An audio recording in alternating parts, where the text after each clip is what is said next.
So, this podcast is about the consciousness of fear, the psychological kind of expression of fear. And that's something that a lot of people don't understand, and they don't understand why they're scared. They just feel the emotion and react.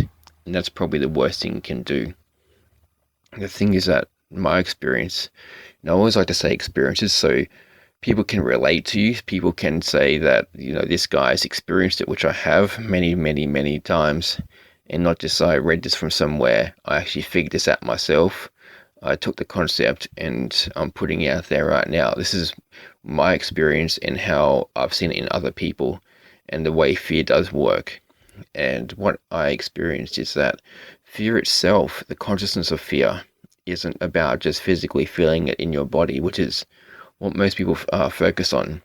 They don't care about trying to fix it before, preventing it, understand how to actually slow the process down and even sometimes reverse the process as I have. But what happens is in that state is that you often feel that your mind tunnels in on one perspective. It tunnels in on a little tiny subject, such as not paying a bill or not be able to paying a bill on time. And what happens from there, when you're relaxed, you think about everything.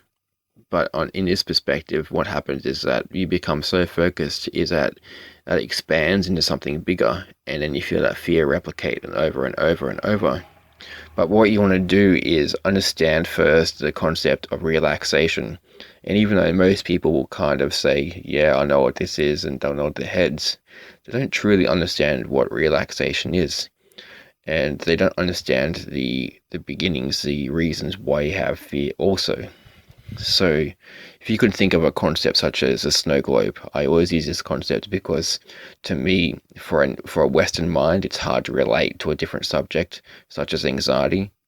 So I use the Eastern kind of philosophy. Anyway, a snow globe, you you see it and you see it sit there and relax and relax. You see it sit there and all the snow and all that is, down at the bottom. It's all calm. It's all settled. But then whenever you start shaking it up, you start seeing the snow, all the little stuff inside float around, and it starts getting really misty and really foggy. And that's the same concept of anxiety, is that when you are relaxed, it's like a pond, it's like an ocean, is that it's completely calm and still. And whenever things are getting upset or whenever you're feeling stressed out, is that becomes more volatile, becomes more aggressive, it turns more into a storm, it turns more into that kind of snow globe effect of shaking it up, and you can't see in front of you.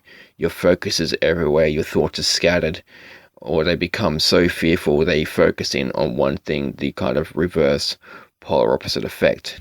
And when you get that kind of consciousness, that kind of awareness right there, that's when you realize that you're anxiety and you're in fear, and it's too late. So the idea of, as I talked about before, is understanding fear within your body. It's about being able to pick up that fear and being able to kind of sense it before it happens, when that snow, when that ocean is starting to get a little bit rough. And instead of fighting against the waves, it's about understanding them. It's about floating with them first before it gets too rough. Because often when it comes to, I've never surfed in my life, often when it comes to people, when they get too scared, too fast. They don't have time to comprehend what's going on. So it's like going out to the ocean for the first time. And for me, I'd probably drown because I can't swim well. It's like jumping on a 10-foot wave and trying to surf. Obviously, for anyone that's never surfed before, especially myself, that's not going to work out too well. You're probably going to drown. And that's what anxiety feels like. It feels like you're drowning in your own fears because you're so overwhelmed. Your mind is so shaken up like a storm that you cannot focus, you cannot see through that kind of fog, that mist. So the concept of fear is agitation. It's kind of like being in the storm of your own thoughts. But here's the key. The key is to be kind of the calm, the relaxation, the eye of the storm. So when everything is going around you, when it's like hell, like a tornado, when all that's blowing around you and things are getting ripped up and torn apart, you are that calm in that storm. You are the focus. And even though all that's going on around, you don't really care about anything else. And you're more focused on right here, right this moment. That's what calmness is about. It's not about trying to control this and control that, because you're getting fear. And what you're doing is, instead of relaxing and letting it float and let it be calm, you're trying to grab onto things and control them more. And that's where anxiety comes from. And that's where anxiety attacks come in, is that you're trying to grab onto things and control things more. Instead, fear itself is, how to get rid of fear is about letting go, relaxing, kind of into that feeling of emotion, and kind of letting those waves die down and then be calm.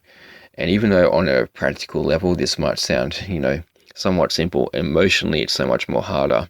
That's why I say practice your deep breathing. That's why I say practice all that and start to get really good at it, so it becomes natural. So when that anxiety and fear does come up again, it's not about fighting it. It's not about distracting yourself, about running from it. It's more about actually trying to understand the reasons why it's happening on a physiological and a psychological level. So yeah, next time I'm going to talk more about on sort of like why we have fear and why it keeps coming up and why we keep having anxiety attacks. Anyway, if you like this, subscribe. As I said, I love psychology and I've been through this before. This isn't something I read out of a book. I've experienced all this, and I have the know-how, the practice, and the experience to try and help others, because I think there's not enough out there to try and help people on a proper level, on a practical level. Anyway, thanks for listening.